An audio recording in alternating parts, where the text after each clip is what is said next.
अस्सलाम वालेकुम। गर्ल्स, आज का जो हमारा टॉपिक है वो है multiplier and accelerator. Multiplier and accelerator जो है बेसिकली ये किनेजियन थ्योरी का पार्ट है। हमारे जो लास्ट लेक्चर थे that was about classical economy and Keynesian economy. अगर आप थोड़ा सा रिकॉल करें तो हमने क्लासिकल इकोनॉमी में पढ़ा था कि भाई जो जेबीसीज है वो कहता है कि इकोनॉमी जो है वो सेल्फ रीइंफोर्सिंग मेथड से अपने आप को प्रोडक्शन को इंक्रीज करेगी और फुल एम्प्लॉयमेंट तक पहुंचने की कोशिश करेगी। फिर उसके बाद हमने किनेसियन इकोनॉमी को पढ़ा था और हमने पढ़ा था कि भाई कीन्स जो है वो कहता है कि नेशनल इनकम इक्विलिब्रियम जो है वो बिलो फुल एम्प्लॉयमेंट भी हो सकता है और आफ्टर फुल एम्प्लॉयमेंट भी हो सकता है। हमने किनेसियन इकोनॉमी में पढ़ा था कि इफेक्टिव डिमांड जो है वो नेशनल इनकम इक्विलिब्रियम को डिसाइड करती है और इफेक्टिव डिमांड वो पॉइंट है जहां के एग्रीगेट डिमांड बराबर है एग्रीगेट सप्लाई के। अब ये मल्टीप्लायर एंड एक्सेलरेटर है that is a part of the Keynesian economy. Multiplier जो है वो ये बताता है आपको कि जब भी हमारी इन्वेस्टमेंट इंक्रीज होती है तो उसका क्या इम्पैक्ट होगा नेशनल इनकम पे और एम्प्लॉयमेंट लेवल पे। ठीक है, ये दोनों, ये मल्टीप्लायर और एक्सेलरेटर, ये इफेक्ट फाइंड आउट करने की कोशिश करते हैं कि whenever there is an increase in investment, what will be the effect on income and employment level. So our basic interest is to find out the impact on income and employment of the investment. So let's take a start. देखें, हमारे पास जो multiplier है उसमें जो basically उसकी जो definition है वो क्या है, कहते हैं जो आपके पास the concept of investment multiplier. The concept of multiplier is developed by Professor Keynes and it is based on the concept of marginal propensity to consume. It refers to the effect of changes in investment, outlay, and aggregate income through the induced investment expenditure. अच्छा, अब I think अगर आप लोगों ने पहले chapter thoroughly पढ़े हुए हैं तो you can easily answer the question that what is marginal propensity to consume, MPC. आपको याद है हमने कहा था कि जितना भी इनकम में इंक्रीज आता है उसका जो एक खास पोर्शन हम कंज्यूम करते हैं that is known as marginal propensity to consume. अब देखें, मल्टीप्लायर का जो कॉन्सेप्ट है वो बेसिकली किनेसियन थ्योरी से रिलेटेड है और किस बात पे बेस्ड है, ये एमपीसी पे बेस्ड है। यानी ये जो मार्जिनल प्रोपेंसिटी टू कंज्यूम है ये मल्टीप्लायर का एक खास पार्ट है। It refers to the effect of changes in investment outlay on aggregate income through induced investment expenditure।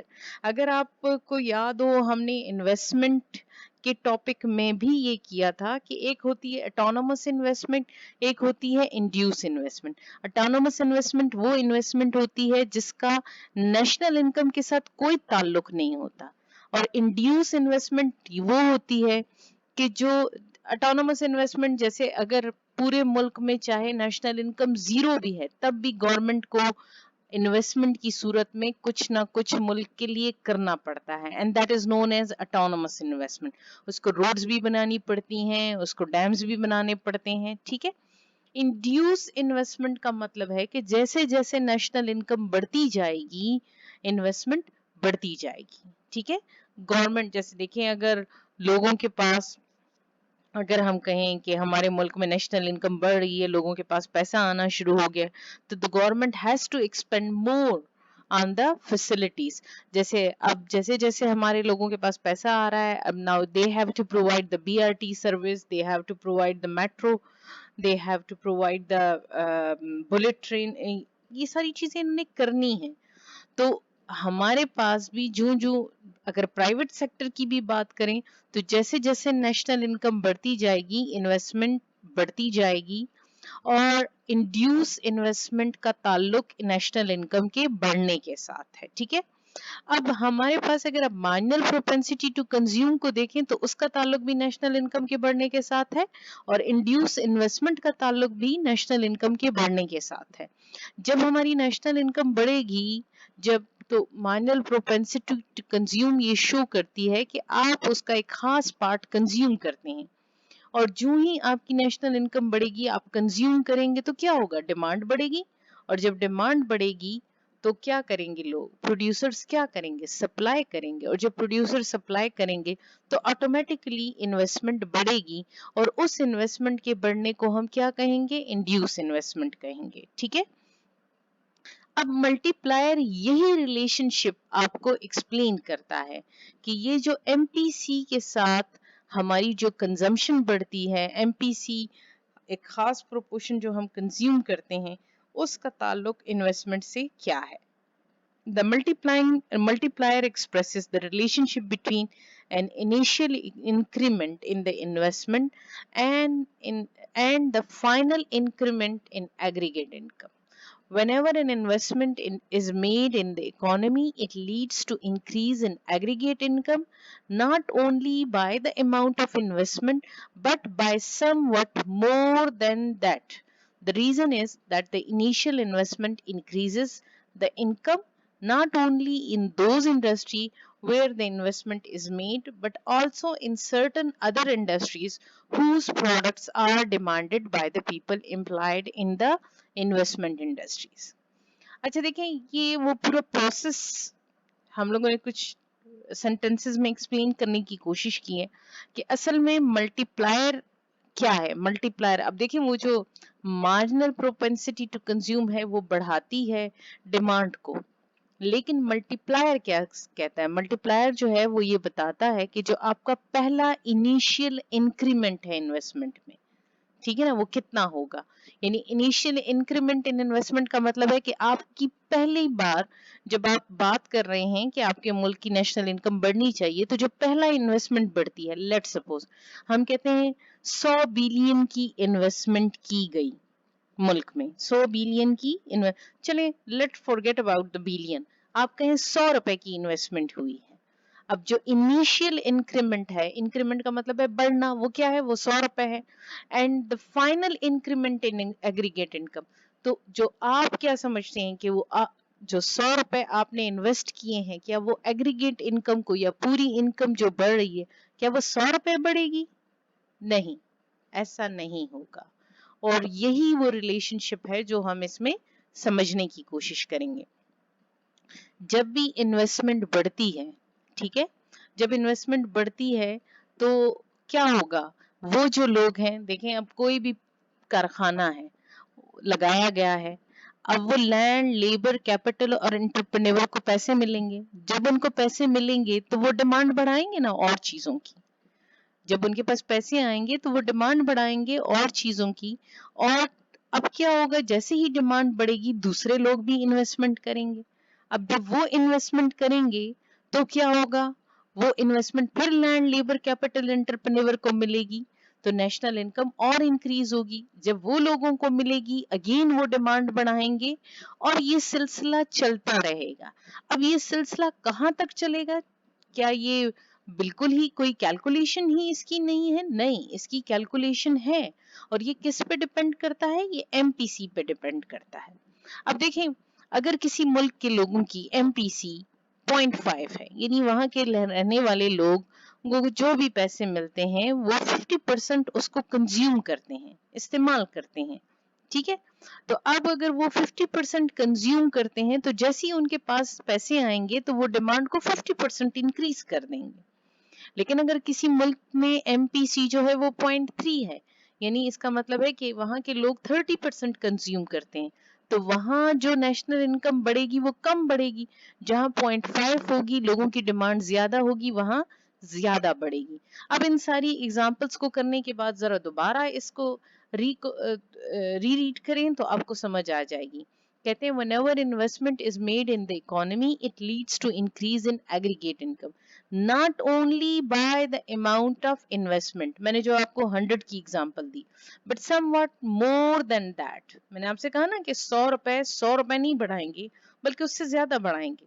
The reason is that the initial investment increases the income not only is in those industries where the investment is made, but also in certain other industries whose products are demanded by the people employed in the investment industry. Is it clear now?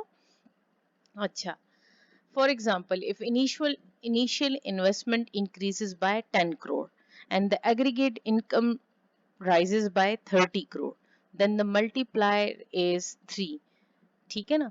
इसका मतलब क्या है कि अगर 10 करोड़ रुपए की आपने investment बढ़ाई है और आपकी इनकम 30 करोड़ तक बढ़ गई है, इसका मतलब है आपका मल्टीप्लायर 3 है. यानी आपका 1 रुपए 3 रुपए तक इनकम को बढ़ाता है. अच्छा, अब ये मल्टीप्लायर जो है आपका क्या है? ये इन्वेस्टमेंट मल्टीप्लायर है आपका, और वो आपकी जो चेंज इन इनकम है उसको आप डिवाइड करते हैं चेंज इन इन्वेस्टमेंट पे, जिस तरह हमने यहाँ किया हुआ है.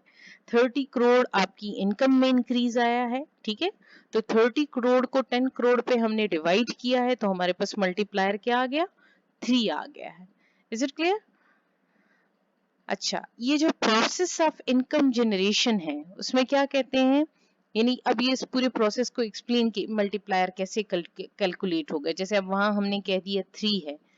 As said earlier, there is a direct relationship between MPC and the value of multiplier. Suppose the MPC is 3 by 4 and apparently the value of MPS is 1 by 4. The value of multiplier will be 4. अच्छा, अब आप मुझे बताएं, अगर 3 by 4 लोग consume कर रहे हैं, यानी अगर आपके पास लेट्स सपोज 400 रुपए हैं और आप उसके 300 रुपए इस्तेमाल कर रहे हैं, तो सेविंग क्या कर रहे हैं? आप सेविंग 100 रुपए कर रहे हैं, ठीक है ना? 3 by 4 अगर आप कंज्यूम कर रहे हैं तो 1 by 4 आप क्या कर रहे हैं?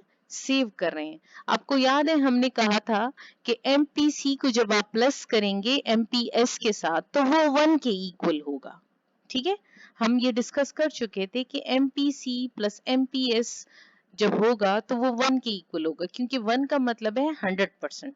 अब यहाँ भी आप देखें 3 by 4 अगर लोग कंज्यूम कर रहे हैं तो 1 by 4 सेव कर रहे हैं. अच्छा, अब मल्टीप्लायर 4 कैसे होगा? मल्टीप्लायर 4 इसलिए होगा कि 3 by 4 अगर आपके पास एमपीसी है तो इसका मतलब है 0.75, और अगर आप इसको उसी एंगल से देखें तो आपके पास मल्टीप्लायर फिर 4 आता है. If initial investment in the economy is 20 crore, then it will create the total income of 20 multiplied by 4, and that is 80 crore. ठीक है, this income generation happens in 2 stages. हमारे पास 2 किस्म की जनरेशन होती है. एक प्राइमरी जनरेशन ऑफ इनकम होती है, जैसे ही एडिशनल इन्वेस्टमेंट आती है, जैसे अगर गवर्नमेंट अनाउंस करती है कि उसने कोई भी प्रोजेक्ट शुरू करना है, जैसे अगर बीआरटी का प्रोजेक्ट है, अगर लेट सपोज ये जो यहाँ 20 करोड़ की एग्जांपल हमने दी है, हम इसको बीआरटी के साथ रिलेट करते हैं, तो जब 20 करोड़ रुपए इन्वेस्ट होंगे तो उसके साथ लोगों को एम्प्लॉयमेंट भी मिलेगी, and at the same time आपकी लैंड भी यूटिलाइज होगी, आपके लेबर को भी जॉब मिलेगी, कैपिटल भी यूटिलाइज हो जाएगा. ठीक है, तो यानी पहली स्टेप पे जो 20 करोड़ लगाए गए हैं वो 20 करोड़ कहाँ जाएंगे? वो फैक्टर ऑफ प्रोडक्शन को मिलेंगे. यानी मतलब जब वो 20 करोड़ लग गए तो लेबर को उनकी वेजेस मिल गई, लैंड को जहां वो बन रही है वो बीआरटी जिन जिन लोगों की जमीन है लेट सपोज उनको पैसे मिले होंगे. ये 20 crore in the first step लोगों की इनकम बन जाएगी. ठीक है, जो primary generation of the income है वो क्या है कि जैसे ही ये इन्वेस्टमेंट होगी ये लोगों की इनकम बन जाएगी. अब सेकेंडरी इनकम जनरेशन क्या है? जब लोगों के पास पैसे आ जाएंगे तो वो इसका क्या करेंगे? वो इसको कंज्यूम करेंगे. ठीक है, अब जैसे यहाँ हमने एमपीसी को एज्यूम किया था कि 3 by 4 है, और हमने ये भी एज्यूम किया है कि 20 करोड़ जो है उसकी इन्वेस्टमेंट हुई. अब 20 करोड़ की जब इन्वेस्टमेंट हुई है तो 20 करोड़ लोगों की इनकम बन गई है, और जब उनकी एमपीसी 3 by 4 है, इसका मतलब है कि वो 20 करोड़ को अगर आप 3 by 4 के साथ मल्टीप्लाई करें तो आपके पास क्या आएगा? 15 करोड़. यानी 15 करोड़ वो लोग कंज्यूम करेंगे, ठीक है। अब आप इस बात को सोचें कि जब वो लोग 15 करोड़ कंज्यूम करेंगे तो डिमांड इंक्रीज होगी, बिल्कुल होगी। जब डिमांड इंक्रीज होगी तो इसका मतलब है कि जो दूसरी इंडस्ट्रीज हैं जिनकी वो डिमांड इंक्रीज कर रहे हैं उनको वो चीजें प्रोड्यूस करनी पड़ेंगी। अब जब वो चीजें प्रोड्यूस करेंगी तो इन्वेस्टमेंट और बढ़ेगी, ठीक है। यानी फर्स्ट स्टेप में सिर्फ एक दफा इन्वेस्टमेंट बढ़ी, लेकिन अब वो जो जो लोग डिमांड बढ़ाते जाएंगे ये प्रोसेस इसी तरह कंटिन्यूड रहेगा और लोगों की जितनी डिमांड बढ़ती रहेगी किस बात पे बेस करेंगे, ये एमपीसी पे बेस करेगा। जितना एमपीसी हाई होगी उतनी ही इन्वेस्टमेंट ज्यादा एम्प्लॉयमेंट लेवल या नेशनल इनकम को इंक्रीज करेगी। हाँ, जब एमपीसी लो होता है तो फिर वो उस हद तक इंक्रीज नहीं कर सकते। अच्छा, यहाँ हमारा एमपीसी चूंकि 3/4 है और हमारा मल्टीप्लायर 4 है, तो हमें ये पता चला कि अगर 20 करोड़ इन्वेस्ट होंगे तो वो पहले स्टेप में तो वो कितनी नेशनल इनकम को इंक्रीज करेंगे, 20 मल्टीप्लाई बाय 4, 80 करोड़ तक जो है इंक्रीज होगा नेशनल इनकम में। यानी आपकी जो इनिशियल इन्वेस्टमेंट है अगर वो 20 करोड़ है तो वो इंक्रीज करेगी नेशनल इनकम को 80 करोड़ तक। आप इस टेबल को देखें तो शायद आपको बहुत ही क्लियर हो जाए। आप देखिए फर्स्ट स्टेप पे मैंने ऑटोनोमस इन्वेस्टमेंट को डिस्कस किया है। हमने कुछ assumptions ली हुई हैं कि जी हमारी जो इनिशियल इन्वेस्टमेंट है वो 20 करोड़ है, MPC is 3/4 which is equal to 0.75। अब मल्टीप्लायर क्या है, मल्टीप्लायर की जो वैल्यू है वो 1/1 माइनस सी है, और ये सी कौन सा सी है, ये एमपीसी है जो कि 0.75 है। तो हमारा जब हम इसको कैलकुलेट करते हैं 1 divided by 1 minus 0.75 that will be equal to 4। अच्छा, अब देखें 20 करोड़ को हमने 0.75 से मल्टीप्लाई किया है, यानी हमने 20 करोड़ में से 0.75 जो है वो कंज्यूम किए हैं, तो फिर 15 करोड़ हो गए। ये 15 करोड़ जो हमने कंज्यूम किए हैं ये लोगों की इनकम बन गई है। जब लोगों की इनकम बन गई है लोग फिर इसका 0.75 कंज्यूम करेंगे, वो 11.2 करोड़ है। ये 11.2 करोड़ की जो डिमांड इंक्रीज हुई है इससे इन्वेस्टमेंट बढ़ेगी 11.25 की, और इससे नेशनल इनकम में फिर इंक्रीज आएगा 11.25 का। ये अगेन फिर 11.25 जो है 0.75 से मल्टीप्लाई करेंगे तो 8.43 करोड़ की जो कंजम्पशन है वो इंक्रीज होगी, और जब भी कंजम्पशन इंक्रीज होगी the producer will be there to produce the demanded products, और इस तरह इन्वेस्टमेंट के बढ़ने के साथ आपकी इनकम बढ़ेगी। अब ये प्रोसेस कंटिन्यू रहेगा, कहाँ तक जाएगा, ये 80 करोड़ तक इंक्रीज करेगा। अच्छा, अब ये 80 करोड़ तक हमेशा इंक्रीज करेगा, नहीं, ये एमपीसी पे डिपेंड करता है। अगर लेट सपोज एमपीसी 4 नहीं है, एमपीसी जो है वो 0.75 नहीं है, 0.5 है, तो आपका मल्टीप्लायर जो है वो फिर 4 नहीं होगा, वो फिर 2 होगा, ठीक है। तो ये नहीं, आपकी एमपीसी पे डिपेंड करता है कि आपकी नेशनल इनकम को ये कितना इंक्रीज करेगा। अच्छा, इस मल्टीप्लायर थ्योरी की assumptions क्या हैं, ये कब हम ये इसको प्रूव करने के लिए कि ये वाकई ही ऐसा होता है, कुछ assumptions हैं जो हम डिस्कस करते हैं। Number one, there is a change in autonomous investment, government spending, exports, etc. So we are not going to discuss the induced investment. हम पहले ही कर चुके हैं कि इन्वेस्टमेंट के दो पार्ट्स हैं, एक है ऑटोनोमस इन्वेस्टमेंट और एक है इंड्यूस इन्वेस्टमेंट। लेकिन यहाँ हमने क्या एज्यूम किया है, we have to discuss only one type of investment and that is autonomous investment. And autonomous investment क्या था, उसका कोई ताल्लुक नहीं है नेशनल इनकम के बढ़ने के साथ, उसका ताल्लुक सिर्फ और सिर्फ गवर्नमेंट की स्पेंडिंग्स के साथ है। नंबर सेकंड assumption है, there should not be any change in the manual propensity to consume, क्योंकि किनेजियन थ्योरी तो थी ही शॉर्ट रन थ्योरी, और शॉर्ट रन में एमपीसी चेंज नहीं होता, और हम मल्टीप्लायर किसकी थ्योरी पे के ऊपर बेस कर रहे हैं, किनेजियन थ्योरी पे। So we have to assume that there will be no change in the manual propensity to consume. Number three, Positive gross investment is not enough, but there should be positive net addition to the society stock of capital. यानी हमने सिर्फ क्या करना है, investment को सिर्फ नहीं बढ़ाना बल्कि स्टॉक ऑफ कैपिटल को भी बढ़ाना है. सिर्फ हम ये नहीं कहेंगे कि आपके जो जिस तरह हमने कहा कि ऑटोनोमस इन्वेस्टमेंट इंक्रीज होगी and that's enough. Induce investment में भी चेंजेस खुद ब खुद आएंगी, लेकिन यहाँ उन्होंने उसको इंड्यूस इन्वेस्टमेंट की बजाय स्टॉक ऑफ कैपिटल के साथ मेंशन किया है. And number 4, there should be a continuity in the investment, यानी इन्वेस्टमेंट का जो प्रोसेस है वो कंटिन्यूटी में चलता रहेगा. Number 5, steady flow of consumption good. ठीक है ना, कंजम्पशन गुड्स की जब भी डिमांड बढ़ेगी ऑटोमेटिकली उसी वक्त वो सारी डिमांड पूरी नहीं होगी, बल्कि it will take some time. यहाँ आपने डिमांड इंक्रीज हुई तो वो कुछ टाइम लेगी और उसके बाद वही जो प्रोडक्ट है प्रोड्यूसर प्रोड्यूस करना शुरू कर देंगे. And number 6, non existence of international trade with the rest of the world. यानी हमने ये एज्यूम किया है कि हम बाहर से कुछ नहीं मंगवा सकते, जो कुछ भी हमारे मुल्क में खुद प्रोड्यूस हम कर रहे हैं वही हम सिर्फ डिस्कस कर रहे हैं इस थ्योरी के under. No time lag between the income receipt and consumption expenditure made by the community.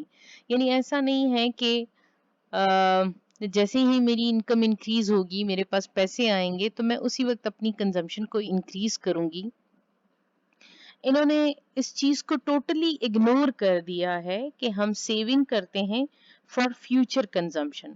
हम अपने पैसों का कुछ हिस्सा, जैसे कि हमारी एमपीएस हमें डिस्कस करके देती है कि हम कुछ हिस्सा बचाते हैं, लेकिन वो भी हम इसलिए बचाते हैं कि हम फ्यूचर में कंज्यूम करेंगे. लेकिन ये थ्योरी एज्यूम करती है कि कोई टाइम लैग नहीं होगा, हमने जो कुछ भी कंज्यूम करना है वो हम अभी करेंगे जैसे ही हमारी इनकम इंक्रीज होगी. And number 8, lump sum tax system should be implemented or the effect of multiplier will be less in case of a proportional tax system. Lump sum tax का मतलब है कि हमारी इनकम पे एक ही वक्त में टैक्स लगे, यानी इकट्ठा एक बल्क में लगे. ऐसा ना हो कि जो ज्यादा कंज्यूम करेगा उस पे ज्यादा टैक्स लगेगा, जो कम कंज्यूम करेगा उस पे कम टैक्स लगेगा. अगर प्रोपोर्शनल टैक्स सिस्टम हो, यानी आपकी इनकम के प्रोपोर्शन के हिसाब से आपको टैक्स किया जाए, तो फिर ये जो मल्टीप्लायर इफेक्ट है इसका वो इफेक्ट नहीं होगा जो हम कैलकुलेट करते हैं. जैसे हमने अभी पिछली एग्जांपल में कैलकुलेट किया है कि 20 crore will result in the 80 crore rupees increase in the national income. तो वो फिर 80 करोड़ नहीं होंगे क्योंकि वो टैक्सेस में उसका जो है लीकेज हो जाएगा और उसकी वजह से आपकी 80 करोड़ की बजाय कम इंक्रीज होगा. And the economy operates at the situation less than full employment. Keynesian theory है and we are quite clear कि भाई क्या होगा, हमारी जो इकोनॉमी है वो लेस देन फुल एम्प्लॉयमेंट पे ऑपरेट कर सकती है. Limitation of the multiplier theory. अच्छा, अब इसकी लिमिटेशन क्या है? इसकी लिमिटेशन ये है कि it is a static theory as MPC decreases with the increase in income and therefore multiplier can not be constant. ये जो इन्होंने हमने अज्यूम किया होता है कि ये शॉर्ट रन थ्योरी है और एमपीसी कांस्टेंट रहेगा, ऐसा प्रैक्टिकली ऐसा नहीं होता, बल्कि एमपीसी जो है वो फ्लक्चुएट करता है. Number second, as the behavior of the people may change, it is difficult to project the expected consumption using past record. So it is difficult to calculate the aggregate marginal propensity to consume. हम MPC किस चीज से हमें पता चलती है कि किसी भी मुल्क की MPC 0.5 है या 0.6 है या 0.75 है, तो वो कैसे पता चलती है? वो उनका प्रीवियस रिकॉर्ड नोट किया जाता है, स्टेटिस्टिकली कैलकुलेट किया जाता है कि क्या यहाँ के लोग ज्यादा खर्च करने वाले हैं या कम खर्च करने वाले हैं. तो उसी बेस पे आगे के लिए एक्सपेक्टेड रखा जाता है कि एमपीसी ये होगी. ठीक है, लेकिन चूंकि ये इकोनॉमिक्स है and it deals with the human behaviour और ह्यूमन बिहेवियर चेंज होता है, सो एमपीसी चेंज होगी. Number 3, multiplier show the process of income generation from one point of equilibrium to another, but it fails to analyze the actual sequence of event that increases the level of income.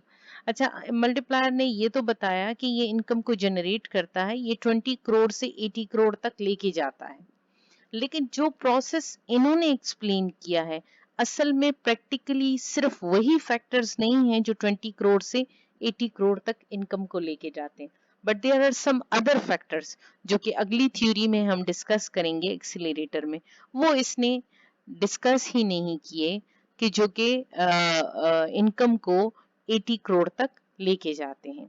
Number 4, the theory is unable to explain the effect of change in income and consumption on investment. वही जो real factors हैं वो missing हैं, और वो जो real factors हैं जिनमें कि हम कहते हैं अगर चेंज इन इनकम आ रही है तो चेंज इन इनकम किस चीज की वजह से आ रही है, वो हमने यहाँ जो हमने थ्योरी पढ़ी उसमें हमने ये पढ़ा कि सबसे पहले इन्वेस्टमेंट इंक्रीज होगी, जबकि इन रियलिटी जब लोगों की इनकम इंक्रीज होती है तो कंजम्पशन इंक्रीज होती है, और कंजम्पशन इन्वेस्टमेंट को इंक्रीज करती है. तो ये जो सीक्वेंस इन्होंने स्टैब्लिश किया है, there are some flaws. Number 5, investment multiplier do not take into consideration the effect of derived demand. It is just take into account the induced demand of consumption good. अच्छा, investment multiplier आपको सिर्फ ये बताती है कि जो investment increase हुई है और उसकी वजह से जो लोगों के पास पैसे आए हैं उनसे जो डिमांड बढ़ेगी और उसकी जो प्रोडक्शन डिमांड बढ़ेगी उससे जो आपकी इन्वेस्टमेंट में चेंज आएगी या इनकम में चेंज आएगी, इन्होंने सिर्फ उसको डिस्कस किया. डिराइव डिमांड का मतलब ये होता है कि नहीं कुछ और भी, एक इंडस्ट्री की डिमांड के साथ और भी बहुत सारी चीजों की डिमांड जुड़ी होती है. लेट्स सपोज अगर हम कहते हैं कि अगर आपके मुल्क में डिमांड बढ़ रही है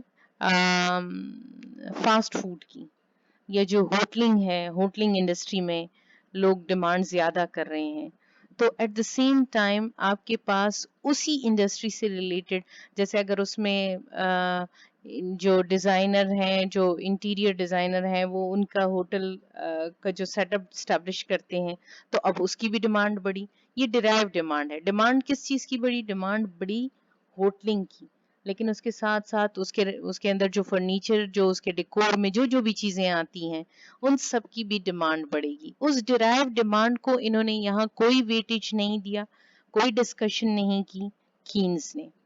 number 6, ignorance of the time element in the generation of income.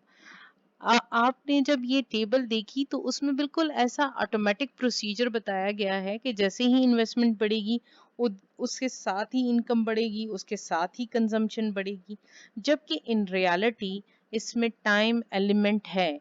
हर चीज में टाइम लगता है. अगर आपकी किसी भी चीज की डिमांड बढ़ती है तो ऑटोमेटिकली वो विद इन आवर्स प्रोड्यूस होना नहीं शुरू हो जाती, बस बल्कि उसके लिए इंडस्ट्री लगानी पड़ती है. ठीक है. And number 7, even the use of investment and production of goods and services for the increased demand requires time. यानी चीजों को प्रोड्यूस करने में भी टाइम लगता है. ये मल्टीप्लायर थ्योरी जो है आप इसको प्रैक्टिस करें. मैं आपसे जो ये टेबल है ये एक्सपेक्ट करती हूँ कि आप इसको अंडरस्टैंड कर सकें, और जो आपका जो पिछला जो फर्स्ट चैप्टर था जहां हमने एमपीसी और एमपीएस को डिस्कस किया था, जहां हमने इन्वेस्टमेंट मल्टीप्लायर को डिस्कस, इन्वेस्टमेंट, ऑटोनोमस इन्वेस्टमेंट और इंड्यूस इन्वेस्टमेंट को डिस्कस किया था, उसको जरूर पढ़ें इस थ्योरी को समझने से पहले. और मैं नेक्स्ट लेक्चर में आपको एक्सीलरेटर और इसका कंपैरिजन और एक्सीलरेटर को एक्सप्लेन करूंगी. ठीक है. इसको करें और इस टेबल को प्लीज प्रैक्टिस करके मुझे पिक्चर सेंड करें, तभी मैं आपकी अटेंडेंस लगाऊंगी.